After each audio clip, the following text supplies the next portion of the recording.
So there is two answers to that question. So answer number one um, is so actually it's not an answer. The question I would ask a question: do your spouse have the same name as you do, last name? If the Hmm. answer is no, your spouse can qualify for a first-time home buyer, and you can purchase a second property. Got it. Technically, you can do that. If you don't, and you're doing it together because both of you have the same last name, And both of you are on the mortgage, yes. you know, it's challenging. Some instances after a 2 year period and you've never done a first time home buyer, it's possible. You gotta go into the lender and see the qualifications. It may be possible 2 years after your first purchase. It's sometimes it's very difficult. It's very difficult. So you want to do that first time home buyer upfront. Let's get it done.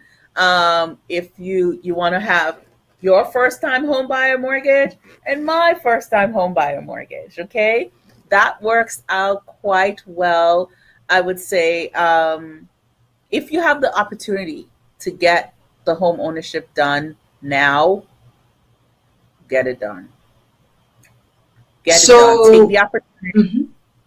I'm sorry. It's it's the reason why I believe in home ownership. It's harder to kick out a homeowner than it is to kick out a tenant. True. One. Number True. two, you have the tax benefits of home ownership. And be a savvy homeowner. Savvy. If you have tenants, please, please, please run your background checks, get your tenants in, you do what you have to do. If they're 30 days late on their rent, file the 30-day notice. Do not, oh, well, you know, they're going to get it to me. They gave me $5 out of the $100. No, file your 30-day notice, put it in court immediately so that if they bring the money, then you can cancel the filing. But if you wait 30 days, 90 days, then now you've been behind on your mortgage all this time and you can fall into foreclosure. So it's really important to protect your property, protect your family. 30 days, that tenant is late, you make sure you file that 30-day notice immediately. Yep. So yes, Ronce. And the third thing I would say is that unlike renting, where your payment is increased every year or every 2 years, with the mortgage is going to be the same level payment for the next 30 years. So that is another advantage of having a mortgage over renting. Renting. Oh, also, Yes. please, a lot of people will say, oh, well, I have 100,000 down, 200,000, and I want to put a large down payment. Now, let me ask you a question. If you put a large down payment and something happened to you and you need money, where are you going to get it from if you put all of your money into the property? So you're sick, or there's a pandemic, you lost your job and you need your liquid cash, but you've put this large $150,000 down payment to reduce your mortgage by a couple of dollars a month. Guess what? You're stuck. They're not going to give you a refinance. Hmm. They're not. We had a client who was working. He got a bonus. He put $150,000 to reduce his mortgage. Couple months later, pandemic hit. He can't pay his mortgage. He lost his contract. He went to the bank and said, I need that money I gave you 6 months ago. Said, sorry, you need to refinance, but you can't because you don't have a job. Wow. So it's really important to pay it. Having your liquid cash is king, because if the equity of your property goes down, the equity is gone. You can't pull it out. So you want to harvest the equity out of that home.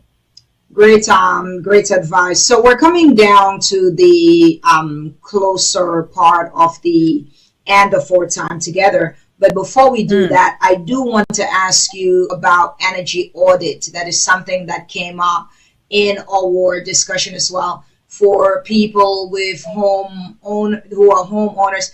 what is energy audit? How does that fit? Very brief explanation. How does that fit So, into the whole, concept of ownership and all of that? so, heat and electricity audit or energy audit is a study that is done on your property to see how well is it insulated to prevent the loss of heat during the winter, to prevent the loss of cool air during the summer, and also how much electricity is it pulling to keep it bright during the night. So there is grants in the state of New York where people that are on a fixed income or regardless of what whether you are working or not or unemployed, they can get the study done to help them do the repairs, insulate the property, change light bulbs and whatnot to reduce their monthly expenses or reduce the cost of that by 30 to 40% per year. And the state will cover the cost of those repairs. So the insulation around the windows, inside the walls, changing the light bulbs in the property will be covered by the state per income guidelines. So think about it. If someone's heating bill is like $400 a month, or $500 a month, $6,000 a year, you're looking at, whoa, 30-40%, that's a couple $1,000s. Now that money can be repurposed into saving for maybe their retirement or different things. In addition, by doing the audit and getting the installation done, your property value is increased. Yeah. And you didn't pay for it. Yeah. So if you're Great, looking Tom. to Great sell, move. Very great move. What was if that you're one looking to said? sell your property, if you're looking to sell your property, this would be one of the things that you can do if the property is older, that you can do to improve it, increase its value, and not have to come out of the pocket for that improvement. Good stuff. I mean, things people probably don't think about. They're probably like, okay, my bill is $500 in electricity. Well, that's what you pay, and just not realizing that there are ways that can be modified to even a greater Absolutely. benefit. So we have Quickly again, I'm sorry, Esther. I was saying we have a partner that does that, the energy Oh, audits. okay. So he's phenomenal. He's great at the paperwork, like 2-page application, 3-day turnaround time. We've been sending our clients over to him, and they've been loving it. Yeah. Awesome. We're definitely gonna hope that the audience pays attention to the energy audit program and to reach out to be able to benefit from that. Quickly, what are the pros and cons of condo co-op versus a house?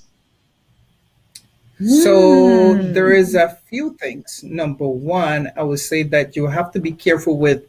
Some people don't know that they have to pay an HOA fee, which is a fee that you pay for maintenance of your building. So taking out the garbage, making sure that it's clean from snow during the winter, that they take care of the green areas, all of Landscaping, that. because I live in a condo, so the landscaping and all that They stuff. are there is something called special assessments, and some condos have a pool of money that they will use or they would accumulate for future repairs of the building, and some condos don't have it.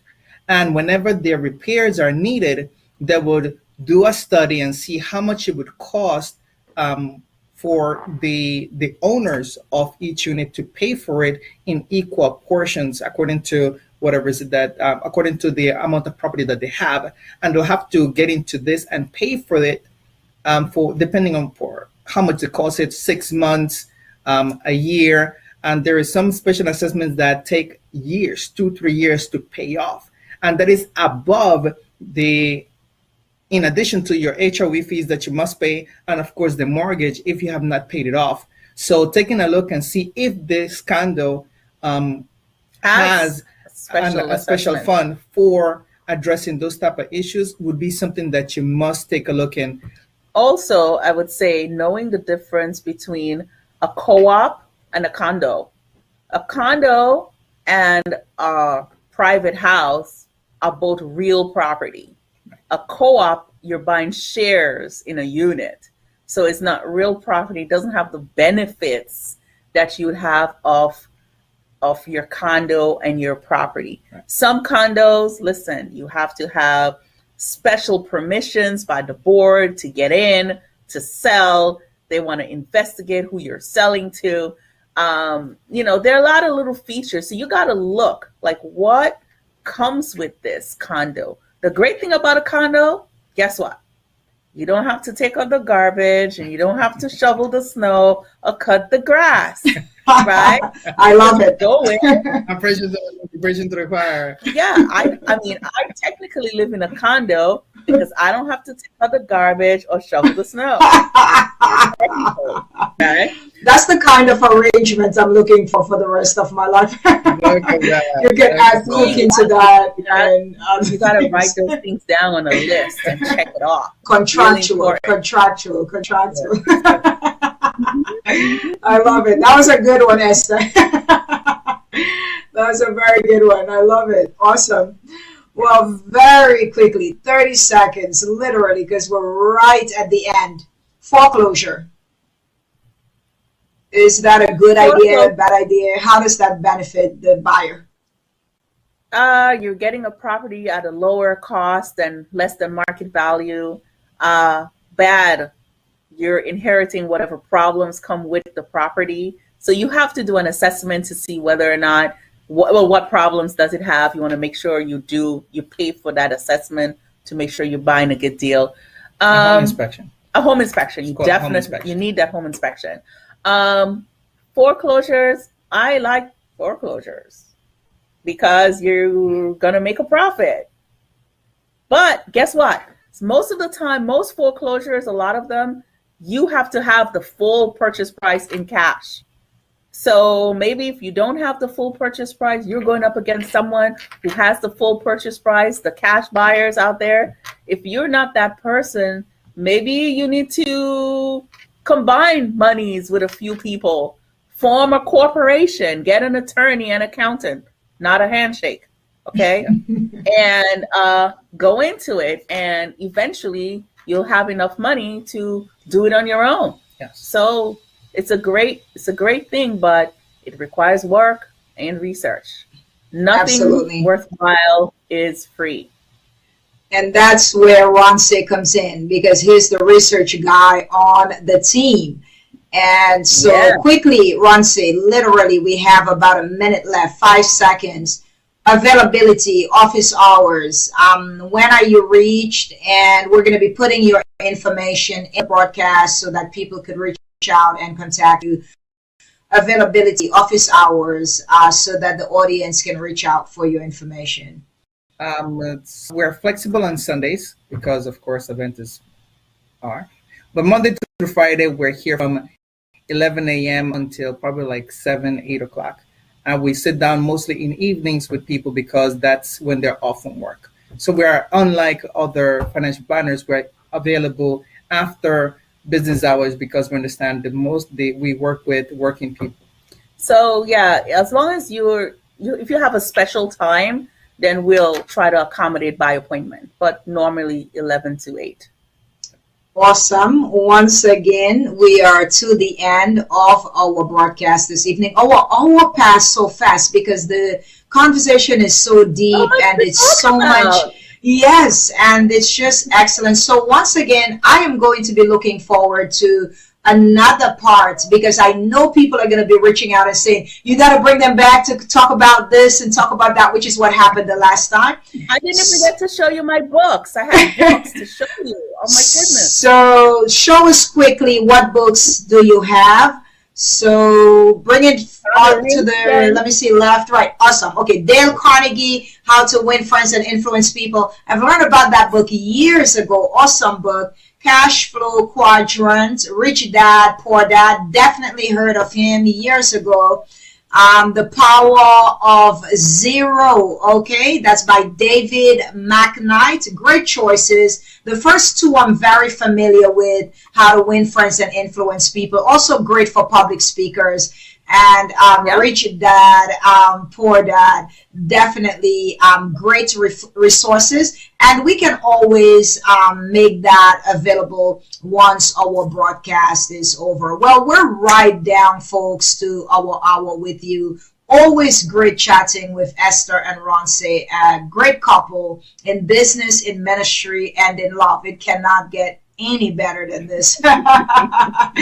God continue to bless you in the work that you are doing. And I look forward to the next time that we break down the other things on wealth and credit and home ownership, because we want to empower the community of faith. It is important. Yeah. So thank you so much for joining us in the Thank you for having us. Thank hour. you. Always We a had a great pleasure. time. Always a pleasure. We enjoyed it. We appreciate you. We appreciate the work that you're doing. And, keep doing it. You are such a joy to listen to.